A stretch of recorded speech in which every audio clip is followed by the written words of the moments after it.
प्यारे छात्रों, संदीप सिंह का आपको नमस्कार।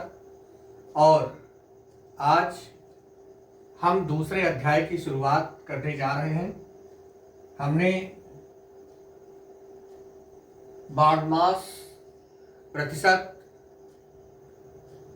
और भिन्न के प्रश्नों को सरल करना यानी सरलीकरण के चैप्टर को पढ़ा था।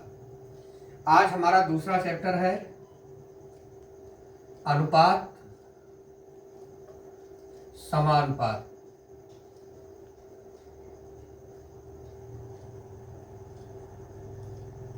यानी कि रेशियो एंड प्रोपोर्शन। इससे प्रश्न पूछे जाते हैं आपके सभी कंपटीशन में। अनुपात और समानुपात पर आधारित प्रश्न। तो सबसे पहले आप ये जानिए कि अनुपात है क्या चीज। सजातीय राशियों के संबंध को उनका अनुपात कहते हैं। सजातीय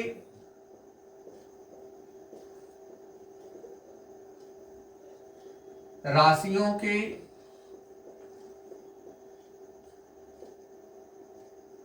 संबंध को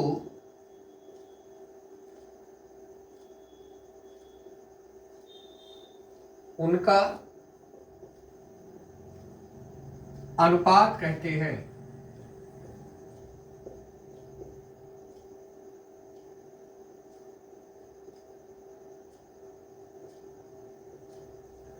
अनुपात से यह बात तय होती है, अनुपात से यह बात तय होती है कि सजातीय राशियों के संबंध को उनका अनुपात कहते हैं। अनुपात से यह बात तय होती है कि एक राशि के इतना होने पर दूसरी राशि कितनी होगी। कि एक राशि के इतना होने पर दूसरी राशि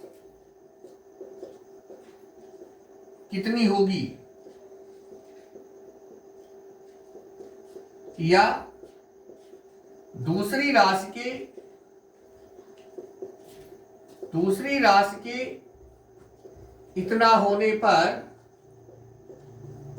तीसरी राशि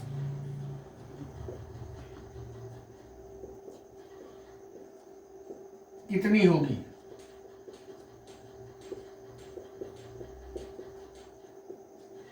फिर से समझिए, सजातीय राशियों के संबंध को उनका अनुपात कहते हैं।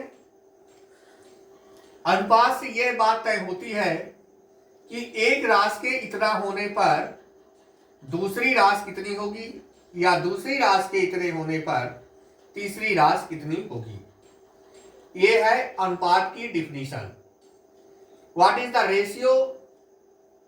The ratio is defined the equivalent quantity which define that what is the value of second quantity for the first quantity or what is the value of third quantity for the second quantity। दूसरी राशि के होने पर तीसरी राशि कितनी होगी, या पहली राशि के इतना होने पर दूसरी राशि कितनी होगी।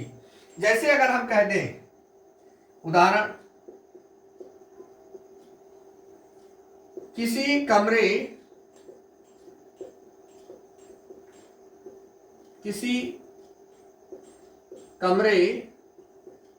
की लंबाई, चौड़ाई और ऊंचाई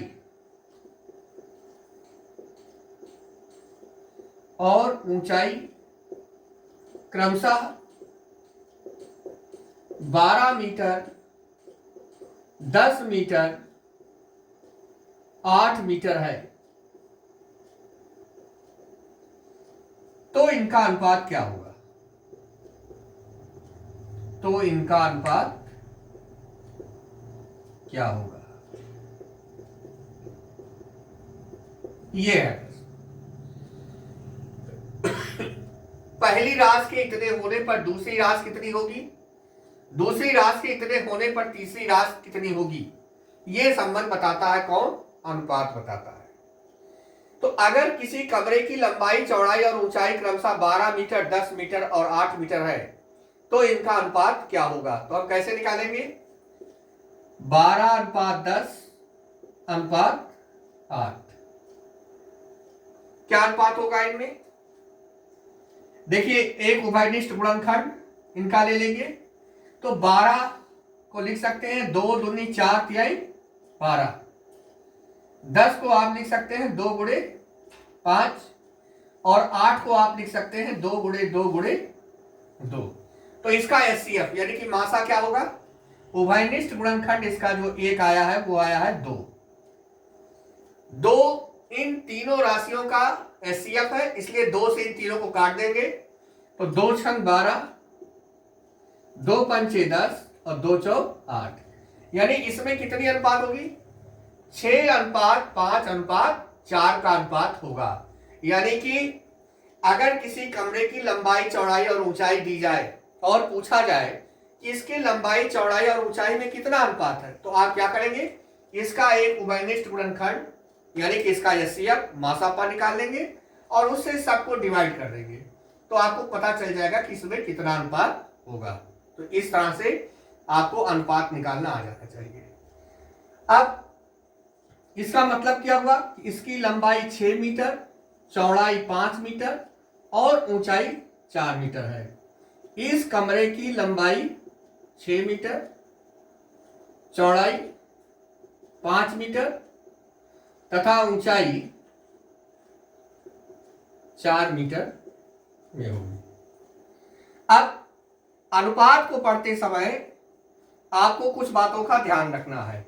वो कौन कौन सी बातें? अगर आप ये समझ गए, कॉन्सेप्ट आपका क्लियर हो गया, तो न्यूमेरिकल को हल करने में कोई प्रॉब्लम नहीं होगी। इसलिए आप अधिक से अधिक चैप्टर के किसी भी, मैथ के किसी भी चैप्टर को जब आप पढ़िए तो उसके कॉन्सेप्ट क्या है ये आप जरूर देखिए। यहाँ अनुपात, समानुपात हम आपको बता रहे हैं। अभी हमने आपको बताया कि अनुपात क्या होता है, अनुपात का रिलेशन क्या होता है। अब आप इसमें कुछ लिख लीजिए स्मरणीय बातें, नोट कर लीजिए इसको, स्मरणीय बातें। अनुपात समानुपात के प्रश्न को हल करते समय आपको इन पॉइंट को जरूर याद रखना होगा जिससे कि आप कम समय में सही सॉल्यूशन निकाल सकें। पहली बात, सजातीय राशियों में संबंध होने के कारण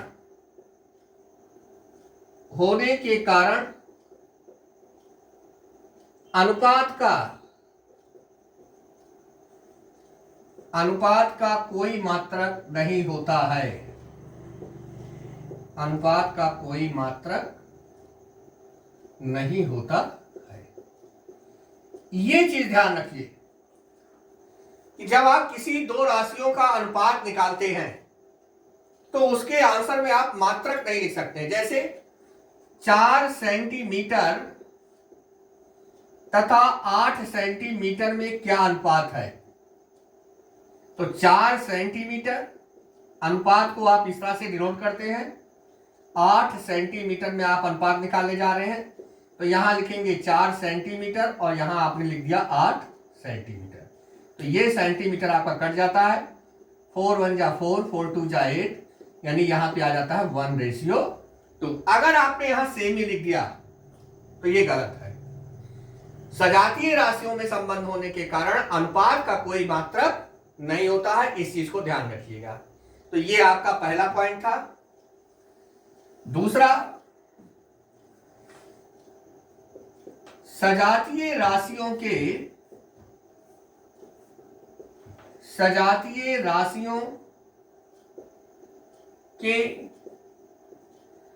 मासा से भाग देकर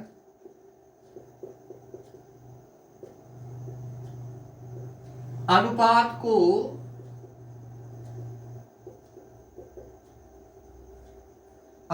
को लघुत्तम रूप में एलसीएम, लीस्ट कॉमन फैक्टर के रूप में लिखा जाता है।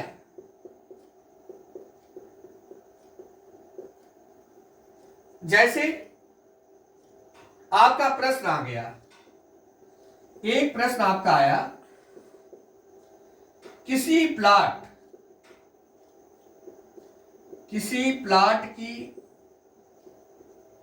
लंबाई तथा चौड़ाई, किसी प्लाट की लंबाई तथा चौड़ाई 60 मीटर तथा 40 मीटर है, तो इसे अनुपात के रूप में व्यक्त करो।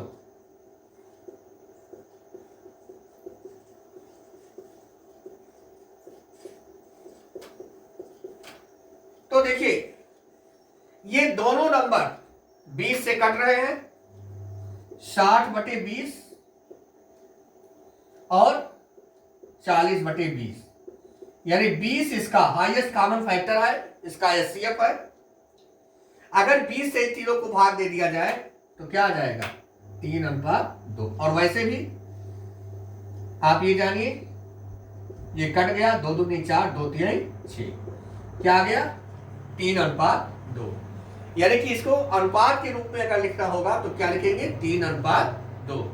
क्या करते हैं, जो राशि आपको दी गई है पहले उसका एचसीएफ निकालते हैं, जैसे हमने आपको यहां बताया। तो इसका एचसीएफ 20 होगा, क्योंकि 20 तिहाई 60, 20 दूनी 40 सबसे बड़ा नंबर, जिससे ये दोनों नंबर डिवाइड हो रहे हैं। और उस नंबर से आप क्या करेंगे, इन दोनों को डिवाइड कर देंगे, जो आएगा वो आपका रेशियो हो जाएगा। तो ये आपका सेकंड पॉइंट था। तीसरा पॉइंट आप ध्यान से समझिए,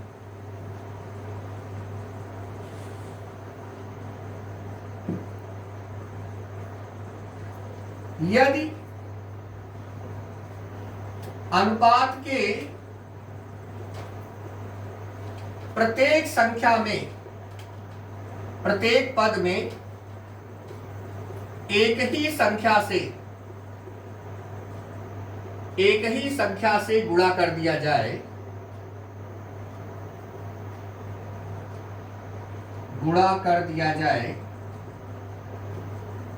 तो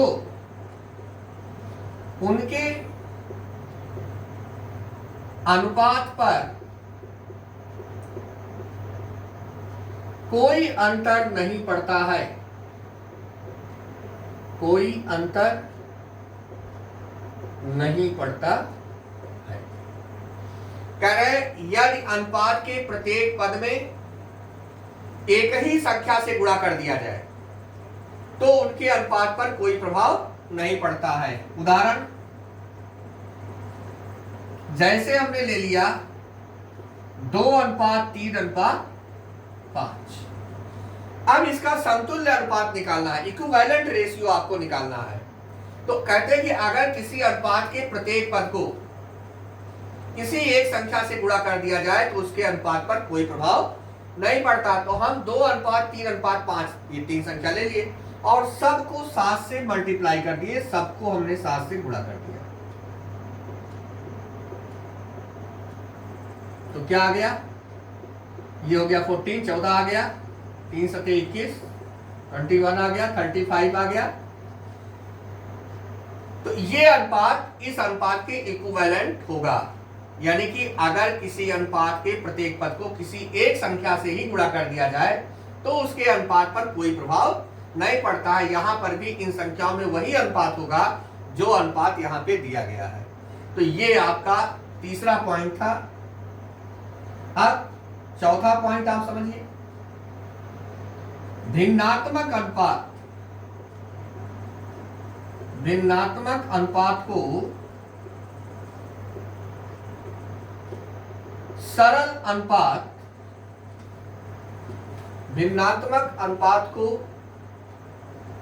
सरल अनुपात में बदलने के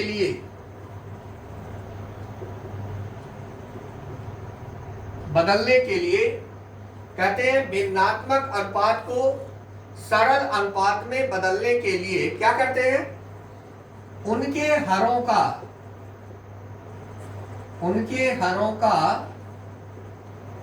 लासा ज्ञात करके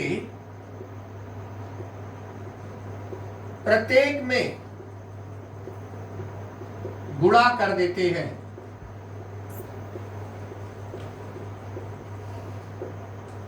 जिससे वह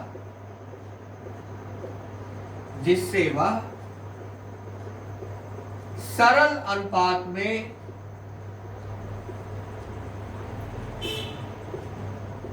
बदल जाता है।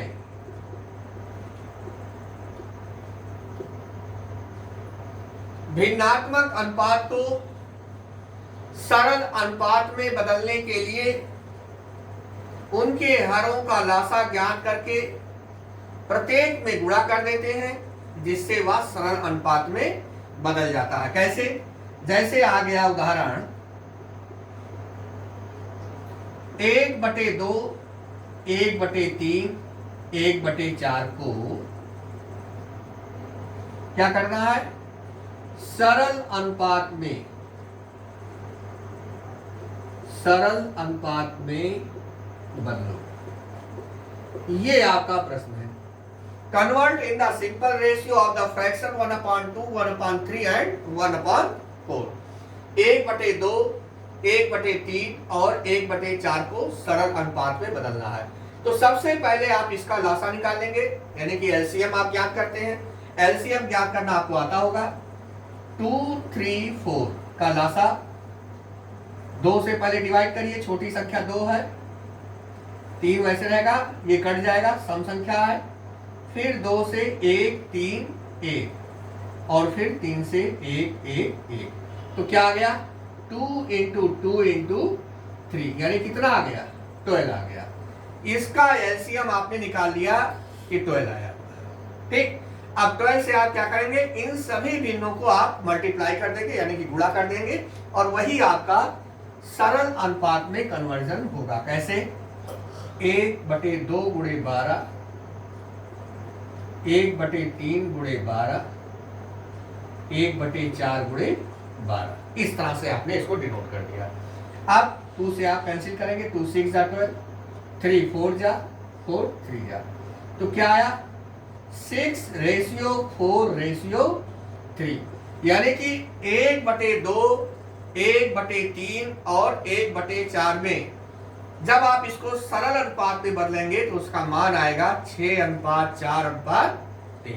तो आपने ये 4 प्रॉपर्टियां पढ़ी। क्या पढ़े?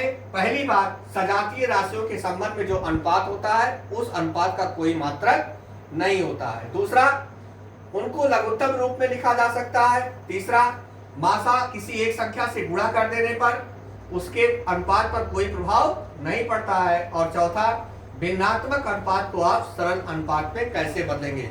जब आप अनुपात के प्रश्नों को हल करने जाएंगे तो वहां ये चारों पॉइंट अगर आप याद रखते हैं तो आप आसानी से प्रश्न को सॉल्व कर लेंगे, और नहीं तो फिर आपको दिक्कत होगी। अब इसके बाद अनुपात के प्रकार, कितने प्रकार के ये होते हैं। अनुपात के प्रकार,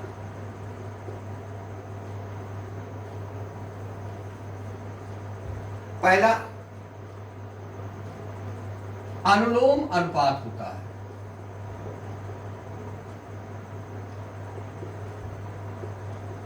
यानी डायरेक्ट रेशियो होता है। इसमें क्या होता है कि अगर एक राशि वह अनुपात जिसमें एक राशि के बढ़ने पर दूसरी राशि भी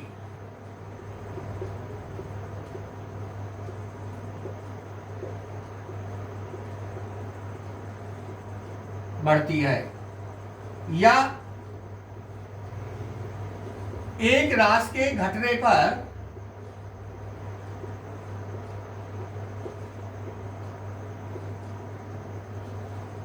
दूसरी राशि भी घटती है,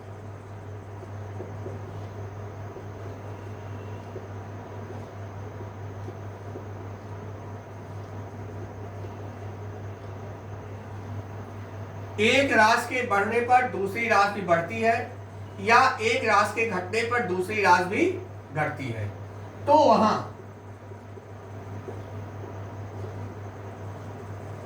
अनुलोम संबंध होता है।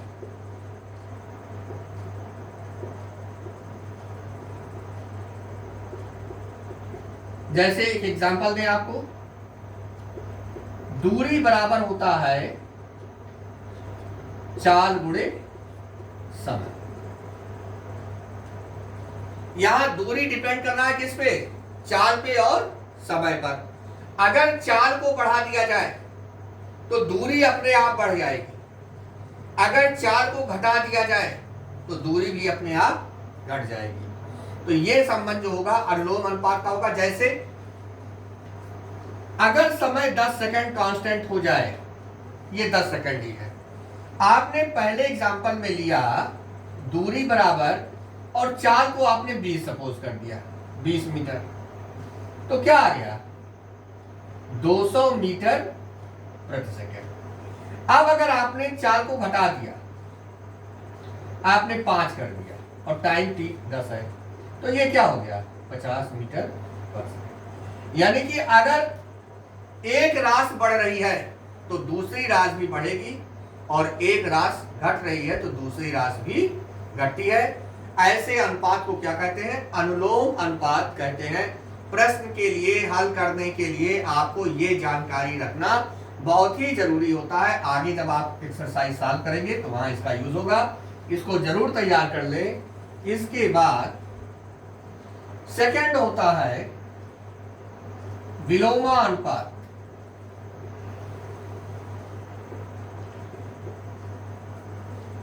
इसे प्रतिलोम भी कहते हैं, इनवर्स होता है ये।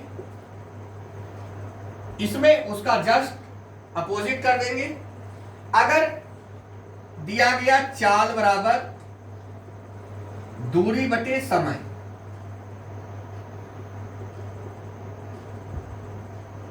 ये दे दिया। अब अगर आप यहां समय बढ़ा दें और दूरी को कांस्टेंट रखें, ये 20 है, इसको आपने पहले 5 किया, तो चाल आपका मिला 4 मीटर पर सेकंड।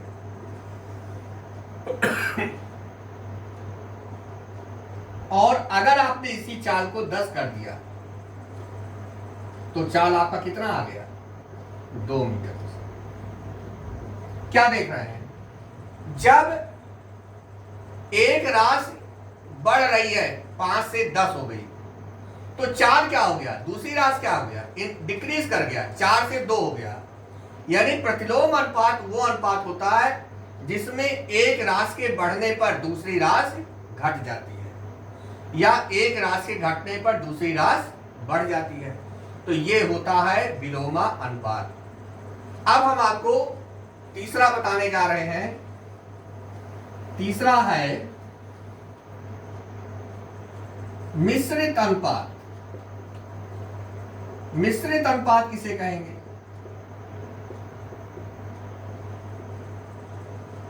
दो या दो से अधिक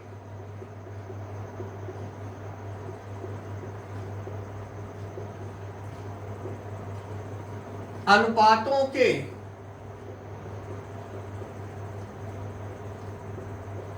प्रथम पदों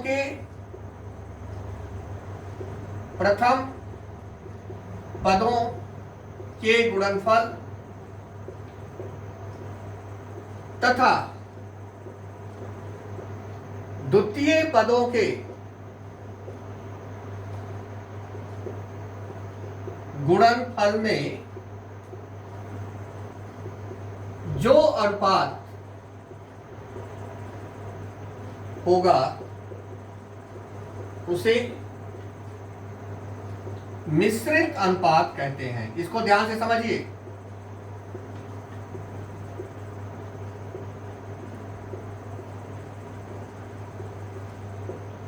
जैसे